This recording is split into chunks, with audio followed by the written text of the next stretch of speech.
Hey, this is the chair guy. One of my favorite viewers on TikTok asked me to go into a lot more detail on a couple of concepts, so I'm going to go over that in two separate videos. This one is going to be about the bridges, which is just the space between the chairs. So we're just dealing with the regular chairs, not the extended chairs. In the extended chairs, the bridges kind of go away because the two notes that are in the bridges are part of the extended chairs. But it's always important to start out with just the regular chairs because I want you to be able to see the notes on the fretboard both pentatonically and diatonically. In other words, when you're looking at it like this, you want to be able to pick out the pentatonic notes for both major and minor. So the bridges are just going to be if you count down from any chair, you're going to go to either the back or the front notes, and you're going to go 1, 2, 3. And if you go 1, 2, 3, you're going to get the front of the same chair. So these two notes down here are going to be identical to these two notes down here.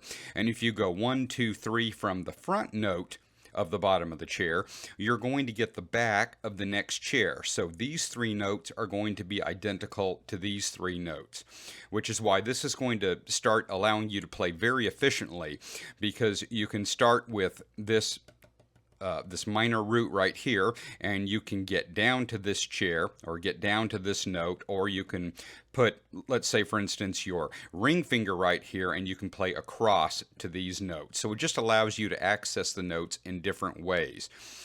And this is also kind of the separation between this and the 3+2 method, because if you just looked at it like this, you would just be playing up and down these notes, and with the bridges it allows you to play in a more three-dimensional manner.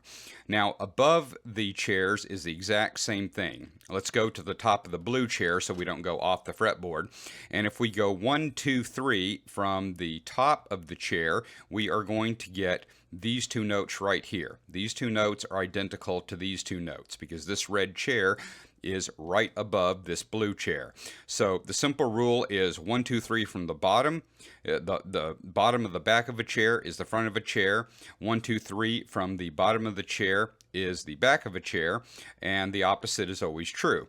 If you go 1, 2, 3 from the front of a chair, you're going to get the back of a chair.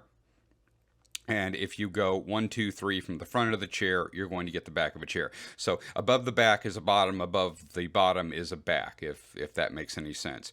Now, on this diagram, what I've done is I've just made the bridges orange, just to make them pop out. So you can see how they follow the exact same diagonal pattern as the chairs themselves. The chairs are kind of in these stripes, these diagonal stripes, where this is identical to this, except it's scooted over a string. You see that the front of the red chair is right here, and it just kind of descends like this. And then the bridges are just all identical. They're just identical stripes above and below every chair. I'll show you this on a regular guitar. So the bridges allow you to do two different things. Number one, they bring the whole fretboard together by telling you where all the other chairs are. So for instance, if you're at the bottom front leg of the chair and you go down 3, you know that you have the top of the next higher chair. If you go 3 down from the back leg, you actually have the front leg of the exact same chair you were playing on. And if you go to the top of the chair, in other words, if you go to the top of the front leg and go 3, you have the exact same chair you were playing on. If you go 3 from the top back of the chair,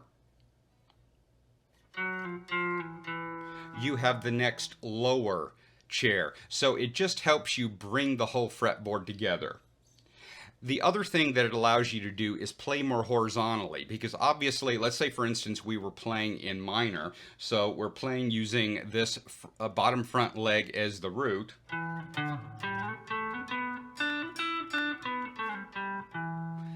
Well, that could get really difficult. You can't solo all the time like that. That's only good for certain things. But if you include the bridge, instead of having to play this note like that, I can play with my pinky. And I get to go.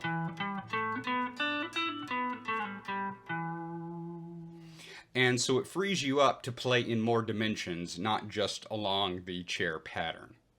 And remember, guys, if you check out my website, musicalchairsystem.com, you can get diagrams and stickers and even a free diagram.